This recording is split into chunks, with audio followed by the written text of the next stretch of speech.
बाहर रेस्टोरेंट रे आपण मशरूम मसाला बा छतु मसला खाइथिबे सेई रेसिपी आज आमे घरे करबा।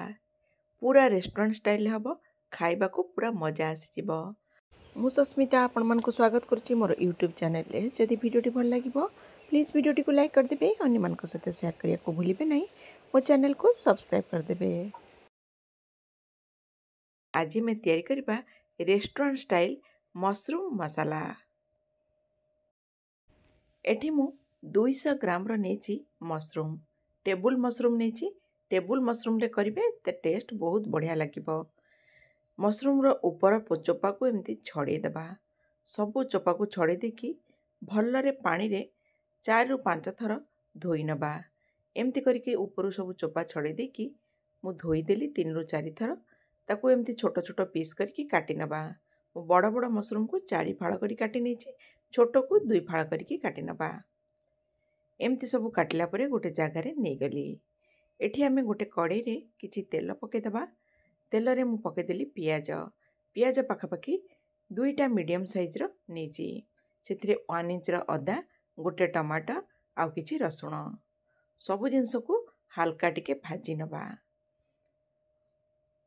जेमती हल्का हल्का गोल्डन ब्राउन हे जिवो सेई पर्यंत भाजीबा। गैस रो फ्लेम को लो मीडियम रखिबा। देखंतु भाजी हे गलानी। गोटे जगह को काढ़ी नउची और ठंडा हवा पई रखि नबा। ठंडा हला परे आमे आकु ब्लेंडर रे नेकी ब्लेंड करिबा। सेई कड़े रे आउ टिके रिफाइन तेल पके देली, टिके लूण पके नेली, टिके हळदी पकेबा। एथिरे आमे मशरूम को पके की भाजीबा। हल्का हल्का गोल्डन ब्राउन हला तक आमे मशरूम टा को भाजी नबा। मशरूम टा को भाजी देबा फଳରେ तार जो स्मेल टा थाए सेटा पळे जाए। देखंतु बढ़िया भाबरे भाजी हे गलानी। मशरूम को गोटे जगह रे काढ़ी नबा।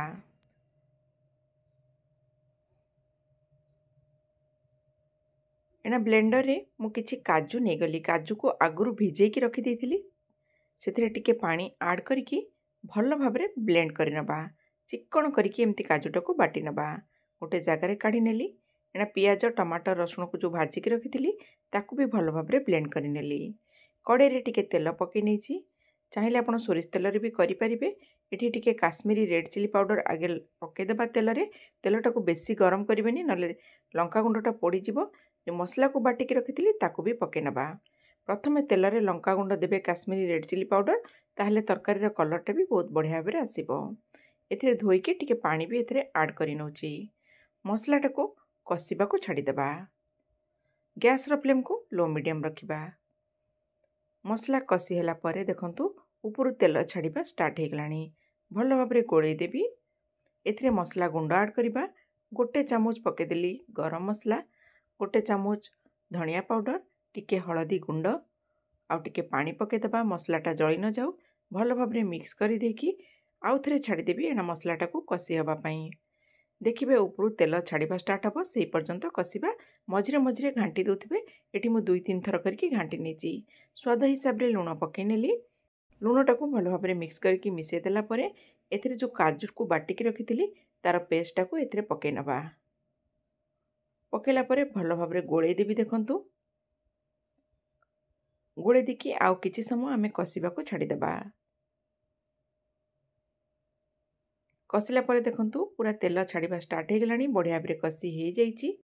एथिरे एना पके नबा। मशरूम को जो भाजी की रखिथिली पके नेली। पकेला परे टिके पानी एथिरे ऐड करि नेची। भल भाबरे मिक्स कर दबा। टिके धनिया पत्र भी पके दबा फ्लेवर पई एना ऐड करि नेली। भल भाबरे मिक्स कला परे किछि समय छाड़ी दबा कसी हबा पई मशरूम टा को मसला रे कसी हला परे पाखापाखि 2 मिनिट हे गलानी। देखंतु ऊपर पूरा तेल छाड़िबा स्टार्ट हेलानी। ऊपर टिके काटी रखितबा धनिया पत्र पके नेकी गरम गरम सर्व करिबा।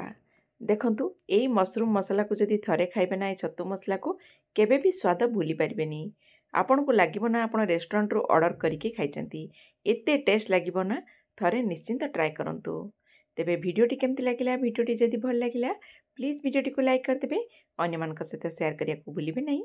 तेबे रहउची पुणी देखा हबो गोटे नुवा वीडियो रे। जय जगन्नाथ।